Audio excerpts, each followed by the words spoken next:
Hey, Avondale. We're just gonna do one song this week because it's gonna probably take me a minute to explain it. It's a new song, and it's based off of Psalm Isaiah 58. If you have not read that or haven't read it recently, please do. Actually, I'm about to read it, so I'll do it for you. It is a passage that in which the Lord is asking Israel to repent, and He's telling them that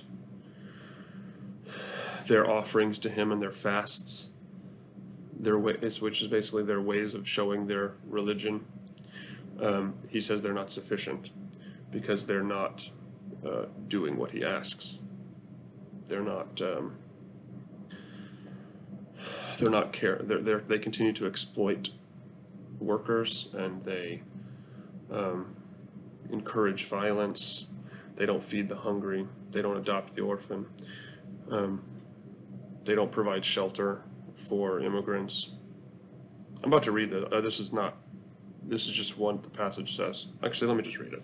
Okay, this is Psalm 58. This is actually, the voice is the Lord talking to Isaiah, the prophet, telling Isaiah to tell this message to the people of Israel that are not following. Okay? Shout it aloud, do not hold back. Raise your voice like a trumpet. Declare to my people their rebellion, and to the descendants of Jacob their sins. For day after day they seek me out. They seem eager to know my ways, as if they were a nation that does what's right and hasn't forsaken the commands of its God. They ask me for just decisions and seem eager for God to come near them. Why have we fasted, they say, and you haven't seen it? Why have we humbled ourselves and you haven't noticed? And yet, on the day of your fasting, you do as you please. You exploit all your workers. Your fasting ends in quarreling and strife, in striking each other with wicked fists. You can't fast as you do today and expect your voice to be heard. Is this the kind of fast I have chosen? Only a day for people to humble themselves? Is it only for bowing one's head like a reed and for lying in sackcloth and ashes? Is that what you call a fast? A day acceptable to the Lord? Is not this the kind of fasting I've chosen? To loose the chains of injustice, to untie the cords of the yoke, to set the oppressed free and break every yoke? Is it not to share your food with the hungry, to provide the poor wanderer with shelter? When you see the naked, to clothe them, and not to turn away from your own flesh and blood? Then your light will break forth like the dawn, and your healing will quickly appear. Then your righteousness will go before you, and the glory of the Lord will be your rear guard. Then you will call, and the Lord will answer. You will cry for help, and He will say, Here I am. If you do away with the yoke of oppression, with the blaming finger, and with malicious talk, and if you spend yourselves in behalf of the hungry and satisfy the needs of the oppressed, then your light will rise in the darkness, and your night will become like the noonday. The Lord will guide you always. He will satisfy your needs in a sun-scorched land. He will strengthen your frame. You will be like a well-watered garden, like a spring whose waters never fail. Your people will rebuild the ancient ruins and will raise up the age-old foundations. You will be called repairer of broken walls, restorer of streets with dwellings. If you keep your feet from breaking the Sabbath and from doing as you please on my holy day, if you call the Sabbath a delight and the Lord's holy day honorable, and if you honor it by not going your own way and not doing as you please or speaking idle words, then you will find your joy in the Lord. And I will cause you to ride in triumph on the heights of the land and to feast on the inheritance of your father Jacob. The mouth of the Lord has spoken. Those are hard words. Those are hard words, and we live in a country that needs to hear them. We are a church that needs to hear them.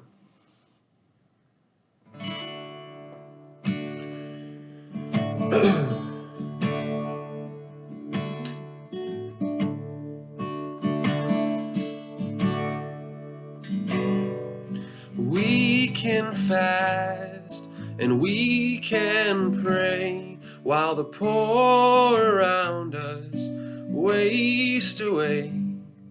We can beg you to heal the land and still forsake all of your commands.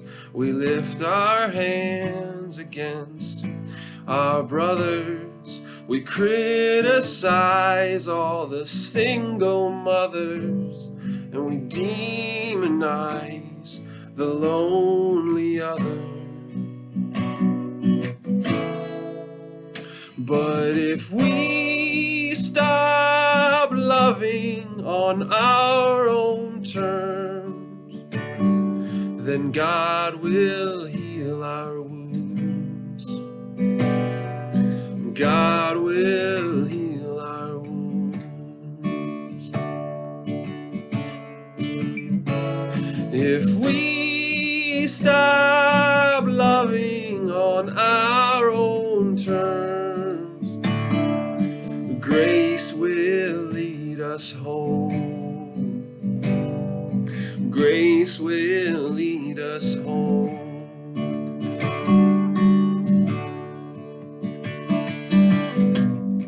So we repent of all our sin, the cage we put our brothers in, the fear that's torn us limb from limb, our sickening, steadfast sacrilege.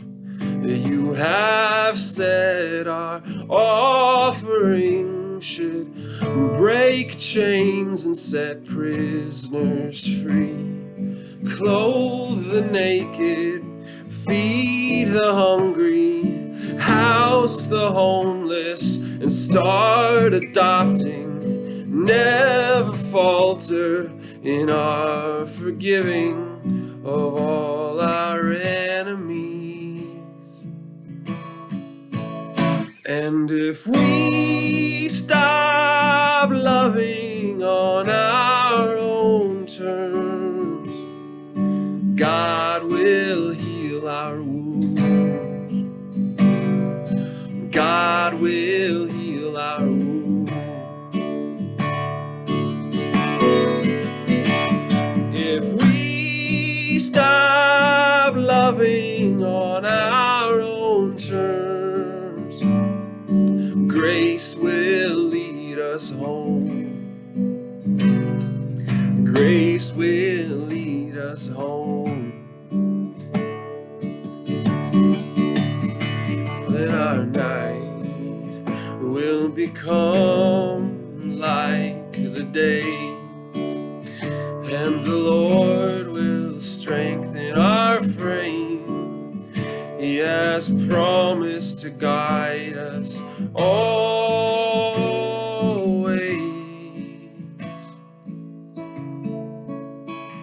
But if we stop loving on our own terms, then God will heal our wounds. God will heal our wounds.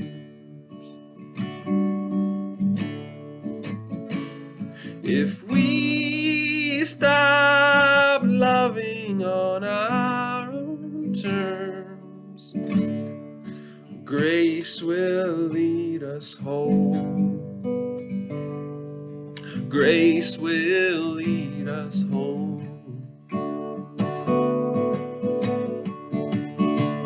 If we stop loving on our own terms, God will heal our wounds. God will heal our wounds.